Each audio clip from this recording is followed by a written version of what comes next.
कबीरदास जी का पूरी काशी में यश था। भजन करने वाले महापुरुषों का यश बढ़ता है जब, तो जो भजनहीन होते उनके हृदय में जलन पैदा हो जाती है और वो उनको विविध प्रकार से फंसाना चाहते हैं, उनको कष्ट देना चाहते हैं। तो कबीरदास जी के यश को धूमिल करने के लिए कुछ ब्राह्मणों ने एक रचना रची, मुड़ मुड़ा के कबीरदास जी के शिष्य बन करके पूरी काशी के सब आश्रमों में निमंत्रण दे आए। कल भंडारा है, संत सेवा है, सबने स्वीकार किया। कबीरदास जी अपनी दिनचर्या करके निकले तो संत मंडली आने लगी। बोले कै बजे सेवा है? साधु सेवा। बोले कौन सी साधु सेवा? बोले कल आपके शिष्यजन निमंत्रण दे के आए, पूरी काशी के सब संत आ रहे हैं। कबीरदास जी ने कहा यहाँ तो एक की भी व्यवस्था नहीं, पूरी काशी के संत आ रहे। अच्छा, समझ में आ रहा है, लीला बिहारी तुम लीला करना चाहते हो। गए अपना निकल गए गंगा किनारे, एक झाऊ के नीचे बैठकर अपना भजन ध्यान में मगन है। 11-12 बजे तो उन्होंने देखा संतों की मंडली, काशी तो बहुत। कबीरदास जी ने देखा कि आश्रम की, तो बोले पता नहीं क्या होगा, चलो चलते हैं। तो ऐसे गमछा वस्त्र करके ऐसे डालकर मुंह ढक करके वहां बड़ी बड़ी पंगत लगी थी। कबीरदास जी सबको पाओ जी पाओ। कबीरदास जी के रूप में स्वयं भगवान पाओ जी। कबीरदास जी ने कहा अच्छा, जब स्वामी परस रहे तो हम भी बैठ के पा ले। तो जब उसी पंगत में बैठ गए अपना कपड़ा ढक करके, और जब मोहरे की दक्षिणा दे रहे थे सब लोग कि वाह कबीरदास जी ने आज तो साधु से सबको। जब कबीरदास जी के सामने आए तो ऐसे मुंह ढके, बोले देखो जो मेरा होता है उसे मुंह छुपाना नहीं पड़ता, मुंह ढकला नहीं पड़ता। लो दक्षिणा, तुम भी दक्षिणा लो। कबीरदास जी को कबीरदास जी दक्षिणा दे रहे, और वो कबीरदास जी है भगवान, और ये पाले वाले कबीरदास जी है भगवान के जन।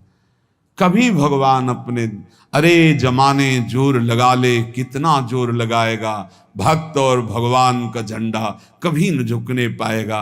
बिल्कुल चिंता, शोक, भय, उद्वेग रहित जीवन भगवद आश्रित। तुम भगवान के मंगल विधान में सदा सर्वदा प्रसन्न रहो। अब ये विचार कर लो कि भगवान जो करेंगे तुम्हारा मंगल करेंगे। अब थोड़ा ऐसा बीच में लगता है कि अमंगल हो रहा है क्या, लेकिन पक्का समझो बहुत बड़ा मंगल उनका विधान होता है। बहुत ही उत्तम मंगल होता है भगवान के शरणागत का। भगवान हमारे विचारों वाले नहीं हैं, हमारे विचार प्राकृतिक है, भगवान के विचार चिदानंदमय हैं।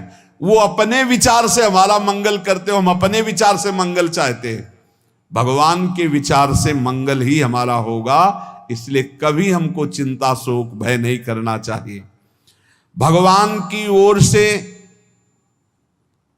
कभी तुम्हारे लिए ऐसा विधान नहीं होगा कि तुम दुखी हो जाओ, बस तुम्हारी सोच हो सकती है, उसका परिणाम बहुत मंगल होगा। जगत की ओर से निराश हो जाओ, किसी से आशा मत रखो, फिर आप देखो आपका जीवन कैसा आनंदमय व्यतीत होता है। ये जो जगत की आशा है यही दुख प्रदान करती, सच्ची जगत की आशा ही दुख प्रदान करती है। अगर जगत से कोई संबंध न रखा जाए और भगवत भाव में रहकर तो बहुत अच्छा जीवन चलेगा। अपने कर्तव्य का पालन करो, परिवार को भगवत स्वरूप मानकर पोषण करो, किसी से कोई संबंध मत रखो, कोई आशा मत रखो, यही अध्यात्म सिखाता है। अपने आप भगवत स्वरूप, सबका व्यवहार मंगलमय और आपका जीवन मंगलमय। अपने घर में ऐसे रहो जैसे किसी अतिथि के घर में रह जाता है। चलना है, यहां से जाना है। कौन रहता है अपने घर में अतिथि की भांति? भगवान का भक्त। जाना है यहां से, अपनी प्रिया प्रीतम के पास जाना। ये हमारा घर नहीं है, यहां तो हम समय व्यतीत कर रहे हैं, अपनी आयु व्यतीत कर रहे हैं भगवत आराधना करते हुए। हमें जाना है प्रिया प्रीतम के पास। वास्तविक घर भगवान का धाम है हमारा, वास्तविक घर वाले प्रभु हैं हमारे। जो